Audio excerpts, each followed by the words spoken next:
Social distancing at the chamber. My name is Garrick Taylor, here for our segment that we call Happy Hour with Hammer, CEO Glenn Hammer, Friday night edition. Hey, Glenn. Hi, Garrick. I've got the Don Julio Sentenza right behind me, and I think tonight I may have a little bit. It's supposed to be good for your health. It is. It's Miller's time for sure. All right, let's go back to the beginning of the day. You go out to your driveway, you pick up the Dead Tree newspaper headline in the Republic: as virus grips Arizona, Ducey takes little action. You took much umbrage, huh? It was really unfair, and it missed the huge news at yesterday's press conference, which the Republic covered on A5 very, very well, with a very good story on all of the progress on testing. In my opinion, the headline should have been testing, testing, testing, big exclamation point. Three big things. One of the best labs in the country, Sonora Quest, is going to go up to 60,000 tests a day, diagnostic tests, by the end of August, going to 35,000 by the end of this month, July. Arizona State University, they've developed a great a saliva test. Right. You spit into a tube, no tube goes up your nose, and you get a result in a 24-hour period. They're going to do 100,000 of those tests, directed at underserved areas. And then not chopped liver for a 12-day period, thanks to the great relationship our governor has with our federal officials. We're going to have 5,000 tests a day in South Phoenix and Maryville. So, we're going to go from 12,000 or so diagnostic tests a day to well over 60,000 in a pretty short period of time. That, to me, was a cause for some degree of celebration and praise. And instead, it was, you've done nothing. And I just felt that was wrong. Yeah, it was a provocative headline, but I don't know it was a terribly informative headline for the reasons that you just said. Well, and it's it's trying to put all the blame on the governor. That's just wrong. Earlier today on my Apple News, it came through a San Francisco Chronicle story of the problems they're having in Northern California around Berkeley. Berkeley's not a conservative university. California is governed by Governor Newsom, who's doing the best he can. He's a liberal governor, he's doing the best he can in a tough circumstance. They're seeing cases spiking. It's not because of the Newt Gingrich book club. It's not because of a GOP governor. It's because you have a lot of young people all over the country that have basically thrown caution to the wind and have lit a fuse where now this virus is racing through a lot of different states, not just Arizona, even though maybe at this point we're towards the top 2 or 3 in terms of the spread. You've got about 35 or 40 out of our 50 states where they have seen increases. Right. We've got to work together.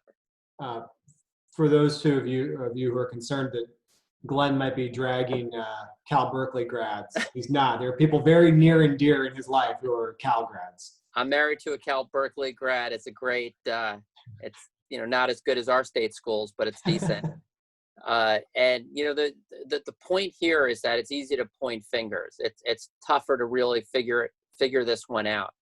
And I also felt it neglected that the governor's closed bars, he's closed nightclubs, he's suspended fitness clubs, he's limited the amount of people that could congregate at a pool, and he's increased pretty dramatically the restrictions on in-person indoor dining. So he's taken a lot of these actions. Plus, if you think about what he's done with the masks, by giving the localities the ability to do mask mandates, the vast majority of our localities have done just that with public buy-in in our most conservative cities, in our most liberal cities. And that has really been very, very effective. We've gone almost from 2 or 3 weeks ago where very few people, unfortunately, were wearing masks when they should have, to most Arizonans have gotten the message on the importance of that mitigation measure. That's right. All right. Well, we will see if the tone changes in the daily, in the paper of record. We'll see. And one other point is on the testing. It's a global pandemic. So a lot of these supplies, there's global competition. There's national competition. You can't just wave a wand and say, we're going to have this number of tests up. You can't do it. Can't do it anywhere in the country, anywhere. So it takes time to build that infrastructure. And again, I want to thank Arizona State University, Dave Dexter, Sonora Quest.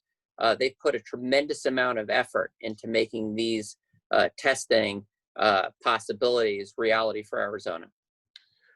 All right, topic 2, into the courtroom we go. This stuff gets a little dry, Glenn, but basically the top lines, opponents of 2 ballot initiatives that are trying to find their way to the fall ballot.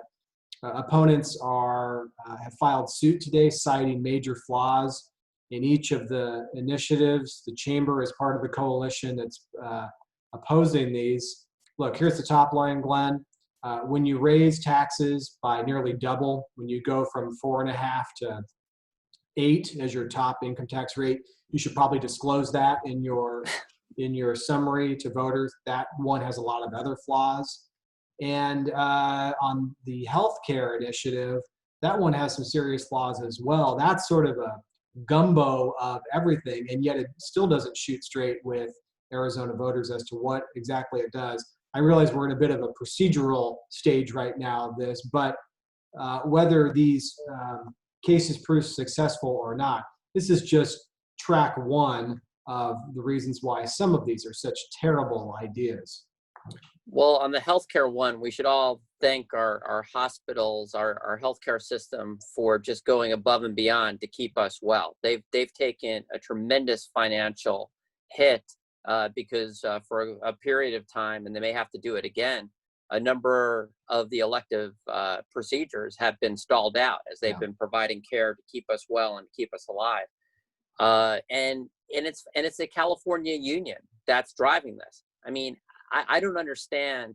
I don't think the founders of Arizona would have loved that we have out-of-state interests that are playing these games with our ballot to possibly score points on completely unrelated issues in another state. It's terribly flawed policy. It's dollar values doubled, tripled during a pandemic, and one way or another, that deserves to fail. Glenn, you've toured rural hospitals before. When you put new costs and mandates on these healthcare providers, you can either pass the costs on to your patients, you can reduce services, or you can close your doors. And it sounds hyperbolic, but if you understand the state of rural healthcare right now, they're on the brink.